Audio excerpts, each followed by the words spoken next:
all. Well, there's a lot of love under will.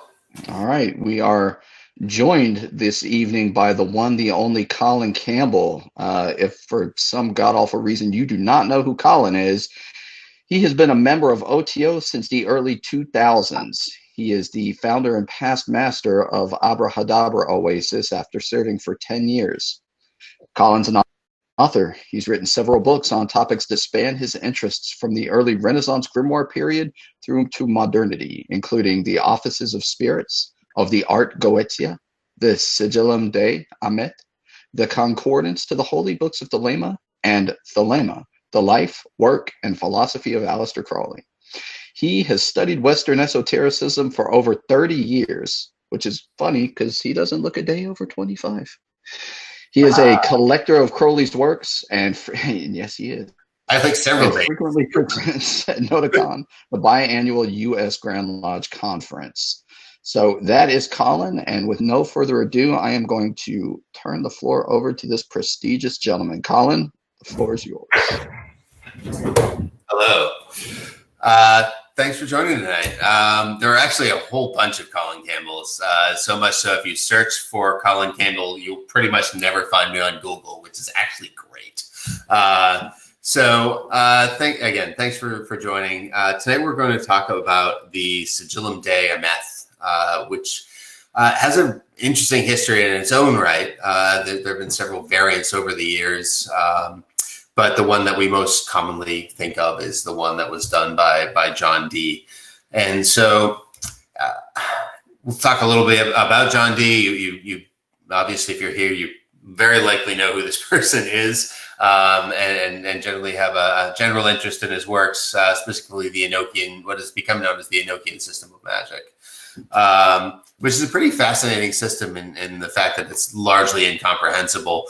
Yet there's patterns that we can use and have been used and were developed principally by the Golden Dawn over the years of their work. So all that has come down to us today. Now, my interest in Dee really stemmed from that Enochian corpus. And I really... I first encountered him unknowingly with and through the Sigillum Dei in a small treatise that I found in my university library. It was called A Treatise on Angel Magic, and it was actually a book put out by Adam McLean in 1982. It's this leather-bound tome reprint of a Harley manuscript. It's just the kind of thing you want as a budding, like, man, I found this cool book. And it's like one of 200 printed in the world, and it was great. But in the front page, which was actually not part of this Harley manuscript, i.e. not like Harley Davidson, like the Harleyan collection in the British Library Harley, was appended to this work was the Sigillum Dei Aemeth. And I just thought it was so fascinating because I had no idea what it was. It was just this massive sigil. It spoke to me in a sense, but in the sense that I was really deeply intrigued by it. I didn't know why. I just thought it was complex and interesting. And turns out it was actually a reprinting from of Crowley's version that Crowley had printed in the Equinox. I believe it was volume 1, number 7. But I didn't know that at the time. So all these things now come together. And then, I find out all these things later about, my connection, obviously, and interest in Crowley and his work, and Dee and his work, and all these things kind of came together. So without further ado, I'm going to walk through a presentation I've given a number of times, but really talks through kind of my explorations of the Sigillum Dei that were effectively became this book. I'll see if I can get it to the camera. Oh, it's kind of shiny. But anyway, it's called the Sigillum Dei. So the Magic Seal of Dr. John Dee, the Sigillum Dei Aemeth, is... you can get it through Wiser Antiquarian most readily. Thanks a lot for the plug. And it really defines the Sigillum Dei as something more than it is commonly known as. Right? If we think about Enochian magic and the position of the Sigillum Dei, you associate it with these work, but it was little more than a scrying ball cozy. If you actually put it into practice, and I felt that did it a disservice. It's also a scrying table cozy because there's 4 small ones, but we'll get to all that. I felt there was more to the sigil, and this is how I want. This is what I want to talk about tonight. Is kind of like how do we look at that? How do we explore the Sigillum Dei really as a system of magic in its own right? So with that, I will share hopefully my presentation. Let's try it. I think this is working. All right. Yell if you can't see this. So let's talk about the Sigillum Dei Aemeth. There is an image of the Sigillum Dei from the manuscript. This is actually a Sloan Library manuscript from the British Library, and this is what we're really effectively talking about. This is the original kind of drawing, and so we can see up in the upper right hand corner we have AMTH in Hebrew layers. It actually says Hebraic, so Hebrew language. Aleph Mem Tet, which means truth in Hebrew. Here's a more cleaned up version of it. Same sort of thing. Now, there's a lot going on here, but it's actually derived from a few simple tables. And we'll walk through what kind of serves as the effectively encoding of this sigil. So, as we begin our exploration of how we get to there, where do we start? Well, the initial and earliest mention of this sigil is actually from Liber Juratus, the Sworn Book of Honorius, details the construction of a Sigillum Dei. It doesn't have this picture. This is actually a later picture. And it's much more of a traditional kind of sigil, right? It still has the complexity of the heptangles and hexagons, or heptagons rather, but it has much more traditional names from Kabbalistic thought and lore. So if you see up in the upper kind of left-hand side at the top, you have Sade, right, or Shaddai, very traditional name. And so that Eloi opposite that on the lower right-hand angle. And so on as you go around. So Sarai, Agla, Eli, Eloi, and so on. These are very common names, very different than, for the most part, the seal that John Dee would construct.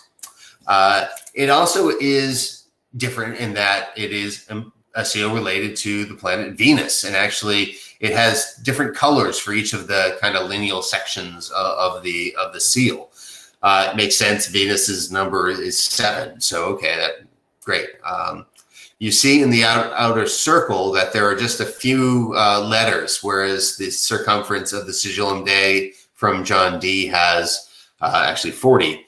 This actually is supposed to have more than that, and they just kind of abbreviated here. It's actually spelled out in the manuscript.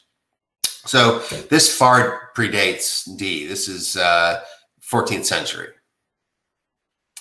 Now, as time goes on, this seal actually becomes part of the magical tradition, at least in passing. It's not really essential. It's not like a Key of Solomon level of adoption, but it's mentioned. So Agrippa, the father of modern philosophy, or occult philosophy, he was really more of a compiler.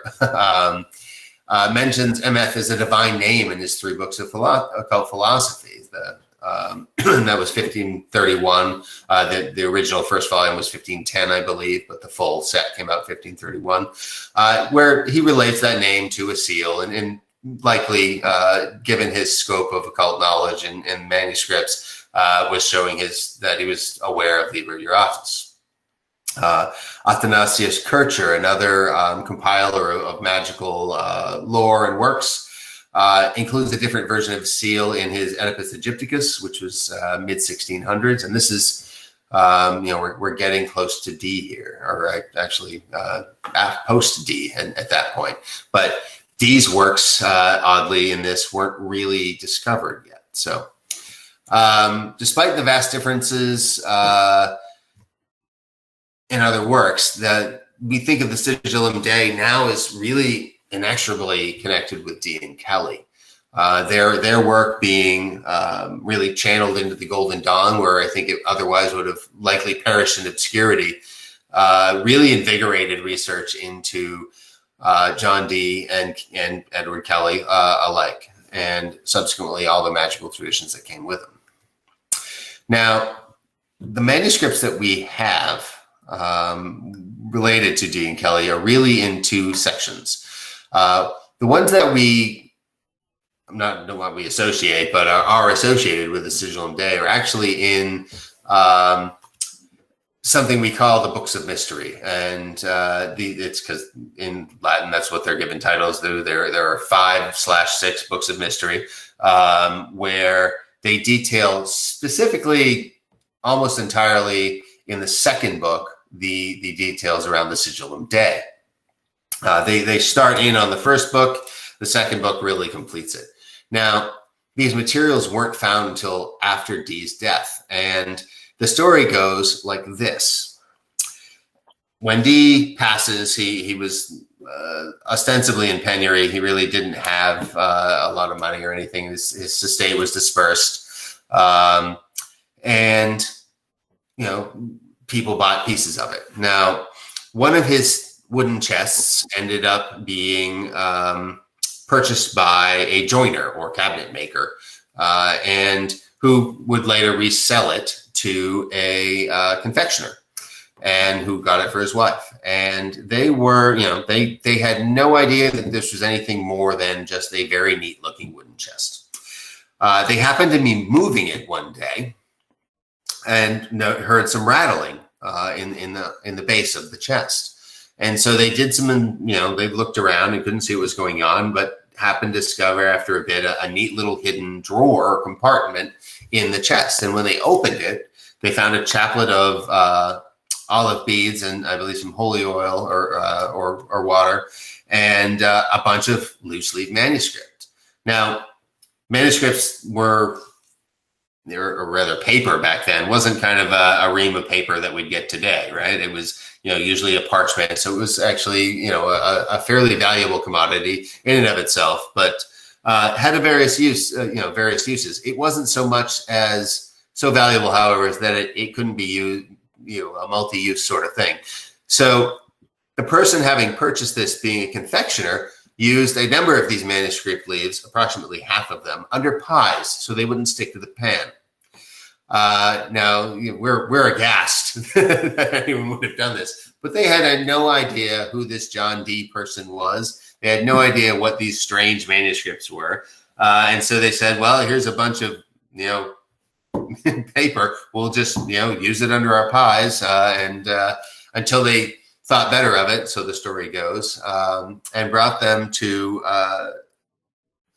Elias Ashmole, or a friend of his, actually, and they figured out these were probably more than just something to throw away, i.e. they thought maybe there's some value in this, and so they exchanged it for another book, and that's how we came to know these materials.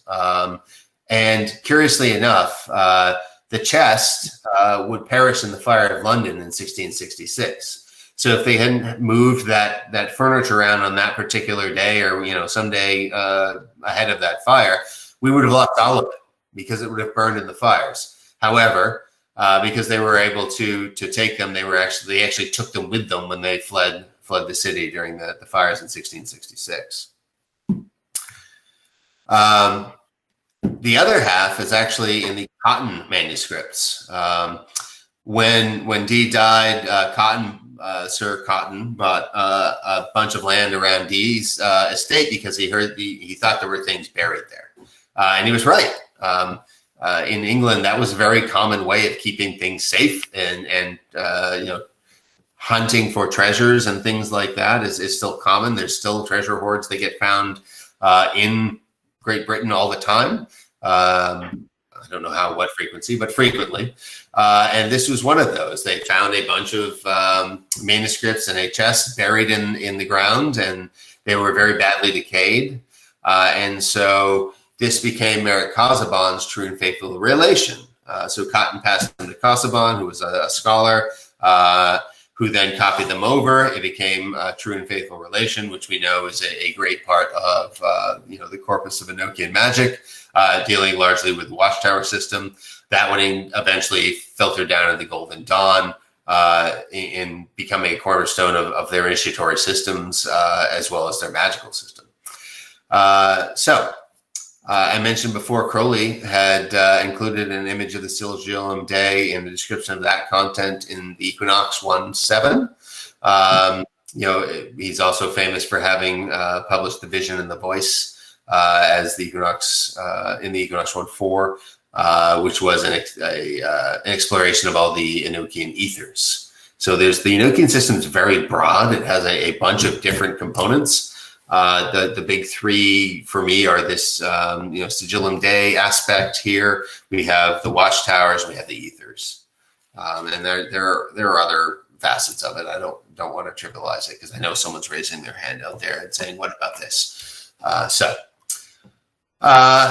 that brought us really, from antiquity through Dee and Kelly, and then really through chance to actually have any of this material at all. I think John Dee likely would have been a side note of a side note in English history if it weren't for the people who are interested in him for his magical system, which is quite possibly the least of his contributions. So a fascinating polymath in his age that certainly, or any study of his life is worth your time. So.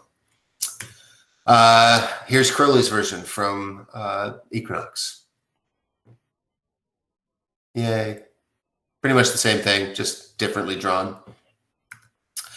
All right. Now, presently, the last couple of decades have seen some great scholarship on Dee and Kelly. And I don't include myself in that in any sense. Actual scholars are doing great work on Dee and Kelly.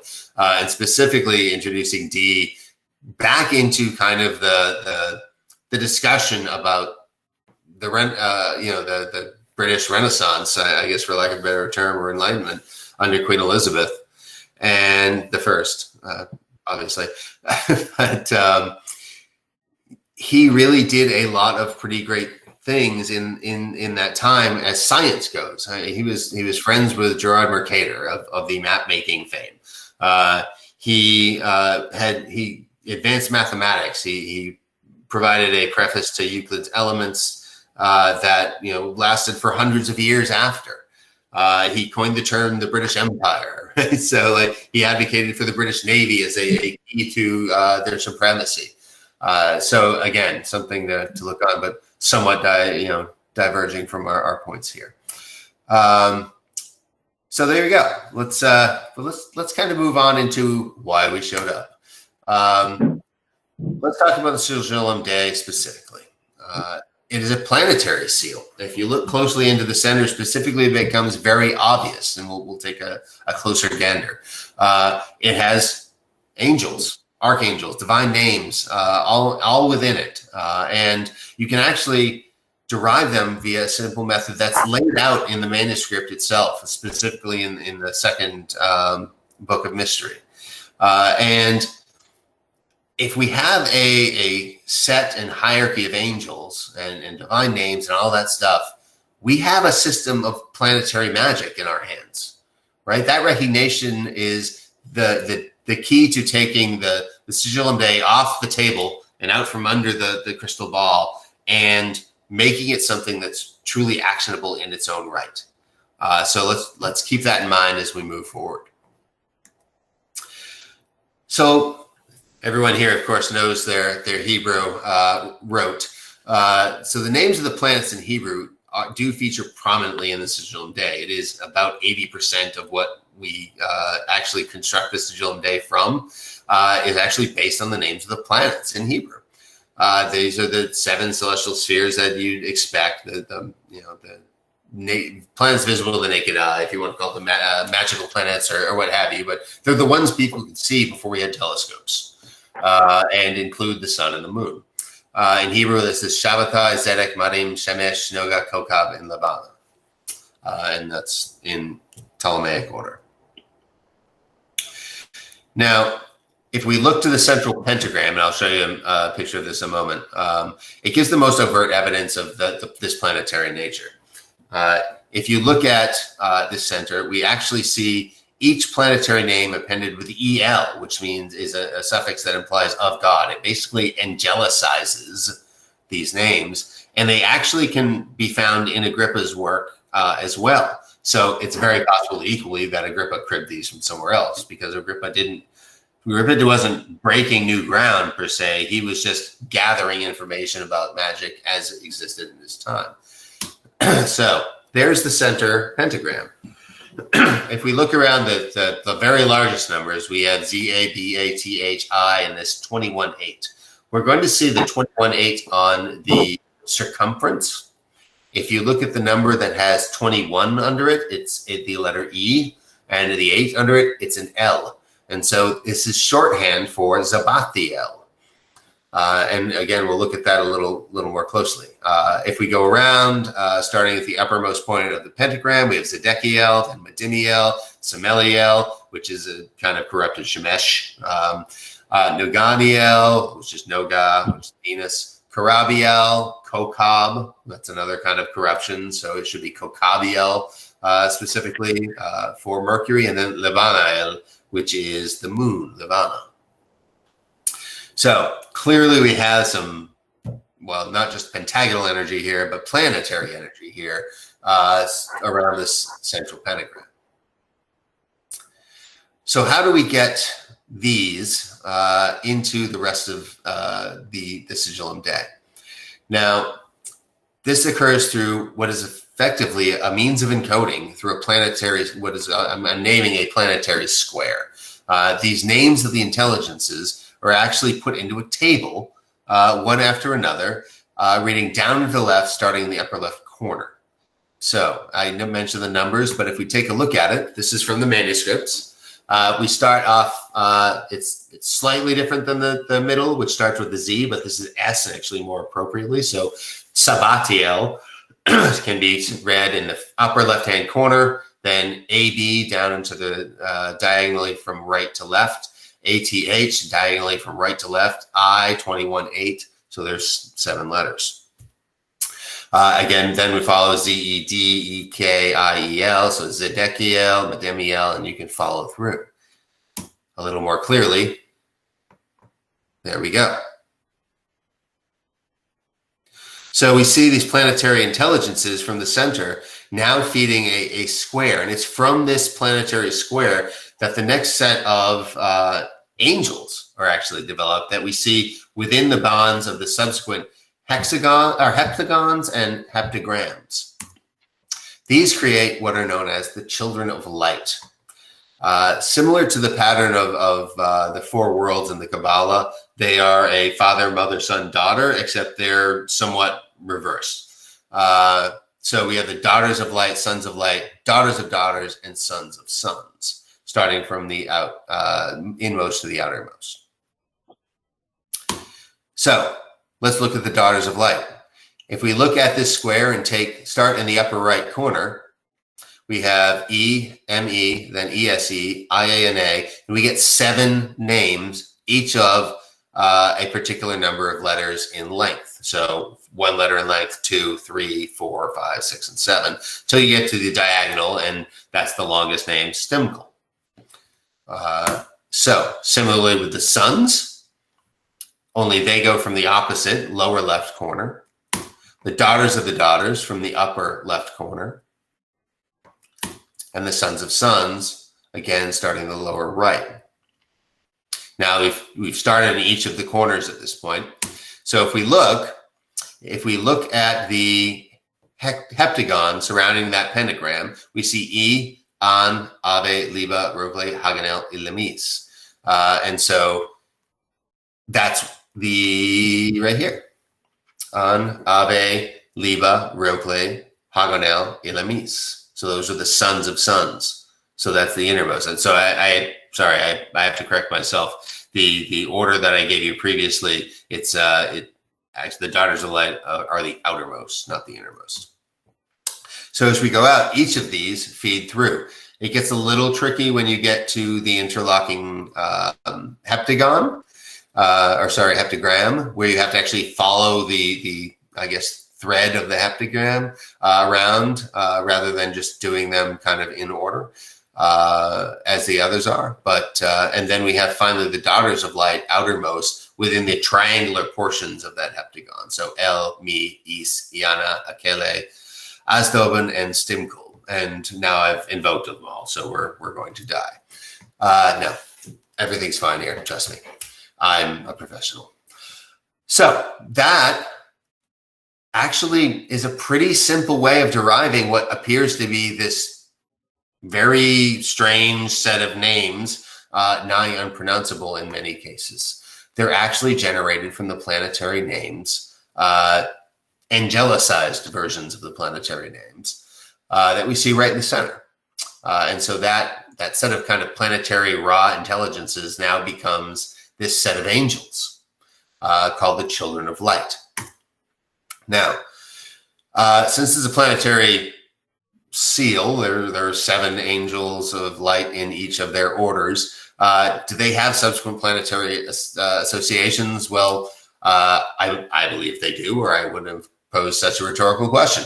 Planetary alignments aren't specifically detailed, except in one set of passages with the sons of light, where each of them, as they step forward, holds a ball, effectively, or a piece of metal of the planet.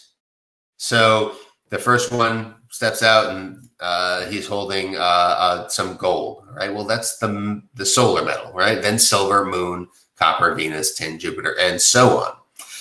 And so they each as they come out have this implicit association. So that allows us to actually say, oh, well, the one, the son of light of one letter is related to the sun then, because they stepped out and had this sun. So 2 letters is silver, and we can extrapolate that to the others as well. So now we know each planetary association within each of the 4 orders of the children of light.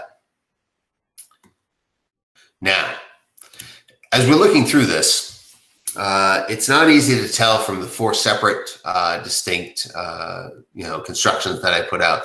But I believe there was a mistake made in determining specifically the names of the daughters of light. If you take each of the set of names as they're derived, they all have their names derived by moving counterclockwise, i.e., if you're in the upper right-hand corner, it should go up and to the left, except it doesn't for the daughters of light. It actually goes the other way because bluntly, we read and Dee read English, which tends to go left to right. And so we kind of went with instinct here. But if we look at what happened, we see the left-hand figure here all goes down and to the left, right? Counterclockwise. Similarly, the lower left one, down and to the right, counterclockwise. Next to that, down and to the right. And then the only one that kind of fights that current is the daughters of light in the upper right-hand corner. Now, it's possible that they're the only right ones, but it's more likely that was the mistake rather than the other 3. So if we really want to think about what this may mean, we would actually reverse the way we read these, and it would be E, E-M, E-S-E, A-N-A-I, and so on, rather than the other way around. So I got you. I caught you, D. Secret names of God are the next set of names in the planetary square that are put into the Sigillum Dei. They're actually pretty simple. These are the secret names of God, and they can neither be spoken or read of man. And if you've tried to speak or read them, they're pretty hard to do. And they occupy the space between that large heptagram and the surrounding largest heptagon. and for which we will actually need a different square. Now, if we could take our association of planets as being kind of the unilateral pattern, we can also associate them with a planet should we choose. So to see the names of God, we take the same square and we read straight across. So Saaieme, Btzkase, and so on. And if we look in between that outermost heptagram, or heptagons, I'm going to confuse those all night apparently, heptagon, we see just underneath it Saaieme, Btzkase, and so on all the way around until we get to Ihrlaa. So those are secret names of God. They're basically described as such in the manuscript. So based on where we've begun, which is in this center pentagram and the surrounding angelicized names of the planets, we now have actually constructed a great deal of the Sigillum Dei just by using this one planetary square. Now, to get into the following piece, this large heptagon, we actually need a different square, which I term the archangelic square. This is actually 48 letters and one cross, and we'll find out why in just a moment.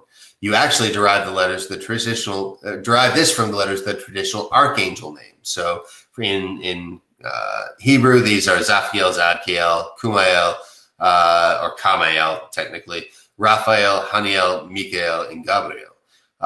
You read these names left to right horizontally, but they're actually distributed in the square top to bottom, and then left to right. Now, that equilateral cross exists only because you actually run out of letters to complete the 49 chambers of the square. So here's that square. If you look and read the columns, you can see Zafkiel, then Zadkiel, Kumael, and so on and so forth. And then, actually, go back, sorry. If you read across, you see Zllrhia, and so on. These become in the outside hexagon or heptagon. If you see the upper right, starting from the center, Zllrhia, so on and so forth, all the way around as we read down by reading left to right on this square when we distributed them top to bottom. So read or distribute column-wise, read row-wise, and that is the encoding that gives us that large heptagon. Now, there's one more name out on the outside, but it gets a little interesting. So if we look at the top center line there, that is ends with the cross. If we go to that little arc section between the outer circumference and the heptagon, we see a little stylized G. And then if we go counterclockwise, we see an A, then an L, then a E with a X for some reason, a T, an H, and then an OG in a circle, which of course stands for original gangster. Now, how do we deal with that? I jumped ahead.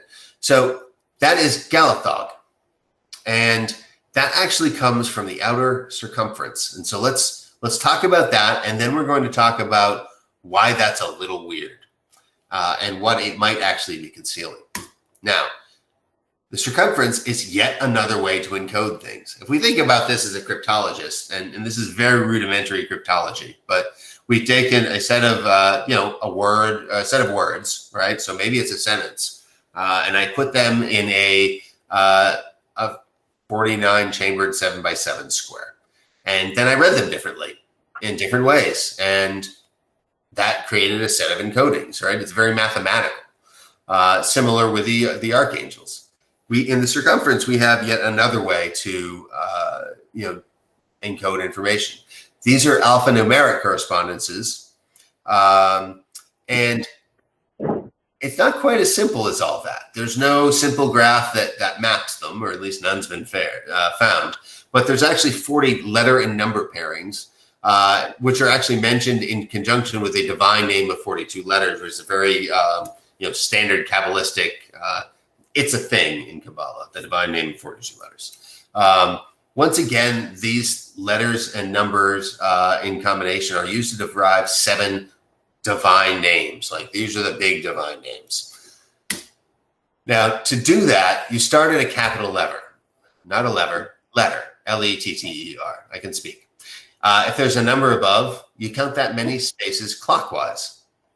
If there's a number below it, you count that many spaces counterclockwise. If there's no number associated with that letter, you stop.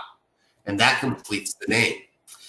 There's a side note that says if you have a sequence that is AA in the middle of any name, it's not the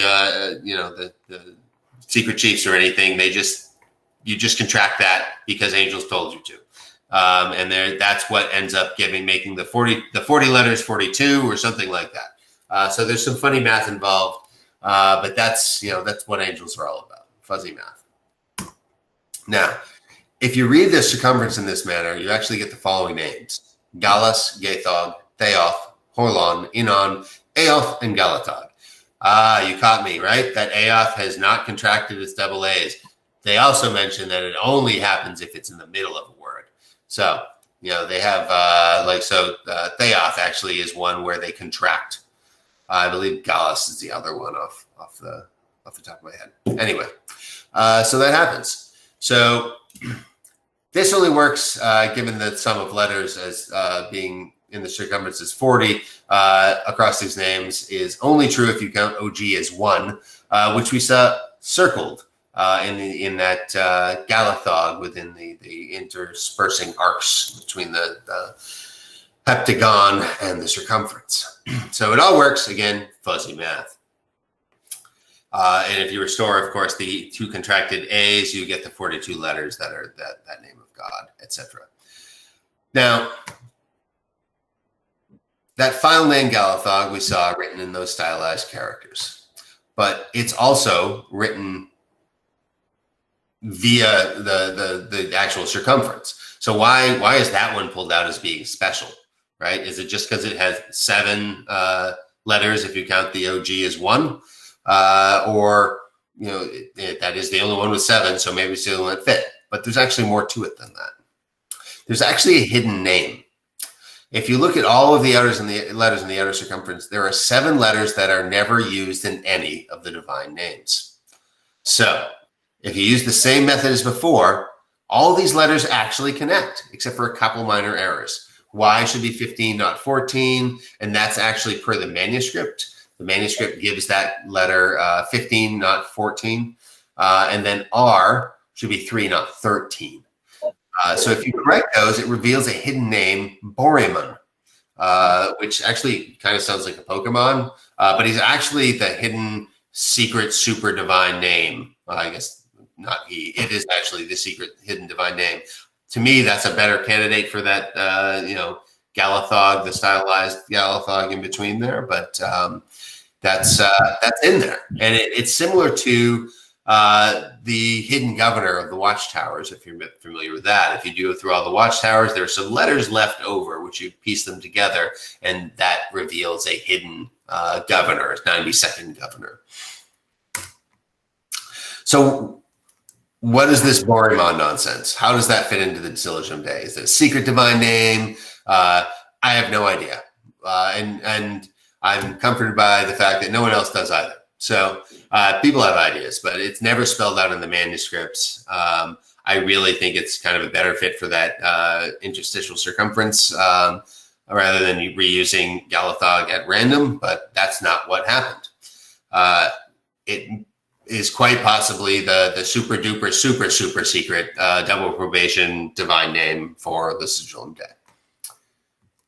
So we can look again if we see, for example, starting in the upper quadrant, we have the letter T with a 4 above it. If we go 4 from there, we get the letter H, 22 above it. We go around 22 more spaces, and we have an A, and so on and so forth. So that begins. I'll leave the exercise to you all in instructing them, but trust me, the math works. Interestingly enough, there's the omega just to the left of the center at the top, right? Which is obviously the end, right? So that's the end of the sequence, but is otherwise represented as an O, an English O. Okay, so that was fast. There's a lot to it. It's almost if you had a book that would help, it would be helpful. So we'll talk about that. So interestingly enough, what we've seen is that, through the manuscripts themselves, as dictated by D or to D and Kelly, the archangels Michael and Uriel descended and gave them the key to the Sigillum Dei. But if we look at this derivation, it looks like they made some mistakes, and it's very not angelic. So it seems like this may be a human invention, and I make a lot of people angry when I say that. I don't care. I don't think it makes it any less cool. And a failure in this implementation doesn't invalidate the idea. And that is what, to me, is the most intriguing. So where do we go from here? Well, we engage in rampant revisionism, of course. If we understand that there's a pattern, and the pattern is what dictates the Sigillum Dei, well, what happens if we fix some of those errors? If the concept is what's most important, then everything else is interpretation. So, with all due respect to Agrippa and really poor early Renaissance spelling or transliteration from the Hebrew, maybe we take a look at some of the planetary names to start. Here is what we have from D, which is, so for example, Zabathiel is from Shabbatai, right? And we see below, I actually give the more modern transliterations, though 100% owning the fact this is just a transliteration. There's not nearly enough Hebrew letters to actually make this all fit into a 7x7 square. But if we actually make some pretty good adjustments, we find out we have exactly the right number of letters if we consider SH a single letter, which we do, and a couple other tweaks. So let's look at that. If we change these, well, it's going to seed the planetary square differently. Again, as I mentioned, if we contract shin, sh, and tau, th, as distinct Hebrew letters, and contract the el suffix, which in the manuscripts is considered a single letter, we get exactly 49. That's pretty interesting. So what happens if we put that into the planetary square as the basis of our encoding? Well, we get this thing. It's a lot easier to read the manuscript, but it's a little fuzzy. That's all right. That's my bad. We still get SH, then AB, ATH, I, EL, and so on. We don't have to sub in any numbers, but we get this new square to play with. Now, again, we have the archangelic square as well, right? The archangels don't suffer as greatly. Kumael could be perhaps put it as Kamael, or that could be a K or just a KH, the same Kaf in Hebrew. Pretty minor. So that square, largely the same. Still needs the cross in the lower right hands because we can't fudge that any more than we can. And still hold to a decent pattern. Now, I mentioned equally, and we're getting crazy here. Remember the children of light and the order they were placed, right? It was almost like the Yod He Vav He four worlds pattern, but they flipped a little bit. Well, what if we put that into the traditional order by just flipping them? Well, what do we get then? We get something closer to that traditional Kabbalistic view, whether you like it or not. It's you don't have to. I should preface this that this is kind of my trip, man. And so go off on your own, right? These were kind of decisions I went through as really a mental exercise. But if we invert the order of the masculine and feminine interchanges here, we get a perfect symmetry with the four worlds of the Kabbalah, which this entire sigil is based on. So if we're going to align it, let's align it. Here we get D's order. Excuse me. We have the planetary intelligences in the middle there, sons of the suns, daughters of the daughters, sons of light, daughters of light. We have the secret names, the archangels, the divine names, and angels of light. So now, here we go. Four worlds order looks like this. Not much different. I can do this. I can do that. It's great. It barely changes, except now we have a more Kabbalistic order from son, daughter, right? As we would go through the four worlds in the Kabbalah. Well, what's that all mean? If we put that all together, you get this. Doesn't impact the outer circumference because we don't build that in the same way. It doesn't really impact, except for I omitted the upper left-hand letters here. That's a clerical error. The clerical staff shall be beaten. We don't really impact the archangelic square, as we noted. So that doesn't change too much.